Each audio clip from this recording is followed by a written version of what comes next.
700 বিলাসবহুল গাড়ি আর 8টি বিমানের মালিক একটি পরিবার। যে প্রাসাদে তারা থাকেন তার দাম 4,000 কোটি টাকারও বেশি। আয়তনে সেটা নাকি 3টি পেন্টাগনের সমান। পরিবারটির হাতে আছে বিশ্বের মোট খনিজ তেল রিজার্ভের 6% মালিকানা।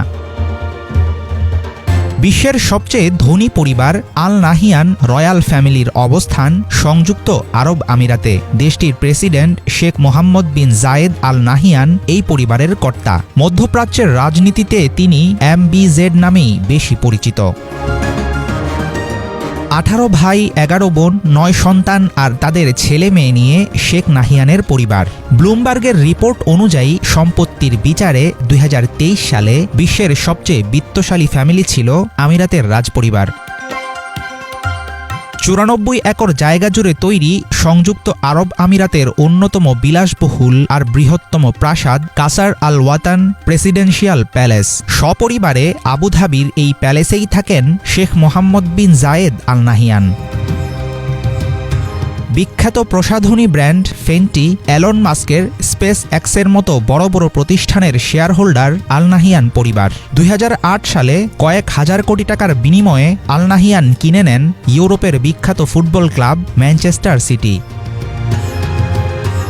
MBZ এর ভাই শেখ হামাদ বিন হামদান আল নাহিয়ান। তার সংগ্রহে রয়েছে 700টি বিলাসবহুল গাড়ি। বুগাট্টি ভেরন, ল্যাম্বরগিনি রেভেন্টন, মার্সিডিজ ফেরারির মতো দামি সব গাড়ির স্পেশাল সকল মডেল আছে তার গ্যারেজে। আমিরাতের রাজপরিবারের ইনভেস্টমেন্ট প্রতিষ্ঠানের প্রধান তাহনাউন বিন জায়েদ আল নাহিয়ান। গত 5 বছরে কয়েক হাজার গুণ বেড়েছে এই সংস্থার আর্থিক মূল্য, যার বর্তমান ভ্যালুয়েশন 235 বিলিয়ন মার্কিন ডলার। জীবনযাপনের ধরনে আধা বেদুইন ছিলেন MBZ এর বাবা শেখ জায়েদ, তবে ছেলেদের দিয়েছেন আধুনিক শিক্ষা। যুক্তরাজ্যের ব্রিটিশ সামরিক একাডেমি থেকে 18 বছর বয়সে স্নাতক সম্পন্ন করেন শেখ মোহাম্মদ।